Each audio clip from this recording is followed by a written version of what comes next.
لاہور میں ایک خاتون کے ساتھ بڑا ناخوشگوار واقعہ پیش آیا. انہوں نے جو کپڑے پہنے ہوئے تھے اس پہ عربک کیلیگرافی لکھی ہوئی تھی جس میں مبینہ طور پہ بتایا جا رہا ہے کہ حلوہ لکھا ہوا تھا جس کا مطلب ہے خوبصورت.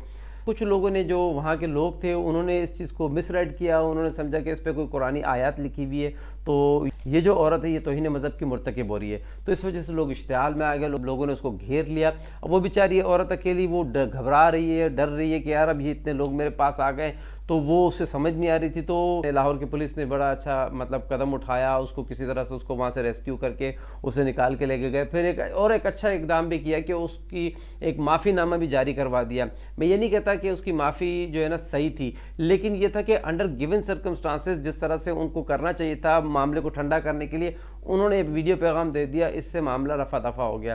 اب آپ کو پتہ ہے پاکستان جیسے ملک میں ہم سالوں سے جو ہے نا انگریزی پڑھ رہے ہیں, ہمارے آفیشیل لینگویج انگلش ہے, لیکن آج تک کتنے پرسنٹ لوگ پاکستان میں جو انگریزی بول سکتے ہیں.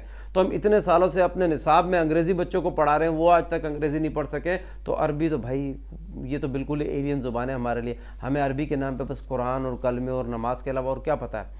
تو اب وہ چیز دیکھ کے لوگوں کا اشتعال میں آنا کسی صورت بنتا ہے, جسٹیفائڈ بھی ہے. وجہ اس کی یہ ہے کہ اگر ہم نے جوتوں میں اپنے کپڑوں میں انڈر گارمنٹس میں اس قسم کے ٹیکسٹ لکھے ہوئے نہیں دیکھے ہوتے, اللہ کے رسول صلی اللہ علیہ وسلم کا نام اگر ہم نے نہیں دیکھا ہوتا, یا کوئی قرآنک ورسز ہم نے جو نا اس طرح سے مطلب اس کی تصدیق ہوتے ہوئے نہیں دیکھی ہوتی, تو بھی ہم کہتے ہیں کہ یار ہاں یار یہ انہوں نے غلط کیا ہے. اس طرح کے مواد آئے دن جو ہے نا ہم دیکھتے رہتے ہیں, اس طرح کی چیزیں آئے دن ہمارے سامنے نظروں کے سامنے سے گزرتی رہتی ہے. امریکہ کی ایک سنگر ہے ریحانہ, اس نے اپنے پروڈکٹ کی پروموشن کے لیے جو ٹریک بنایا, جو اس کا میوزک بنایا, تو اس پہ اس کے بیک گراؤنڈ میں اللہ کے نبی کی حدیث بیان کی جا رہی ہے, عربک میں وہ حدیث بیان کی جا رہی ہے, اور آگے جو ہے اس کی جو اسکرین پہ عجیب عجیب خرافات کی جا رہی ہیں, بیہودگیاں دکھائی جا رہی ہیں.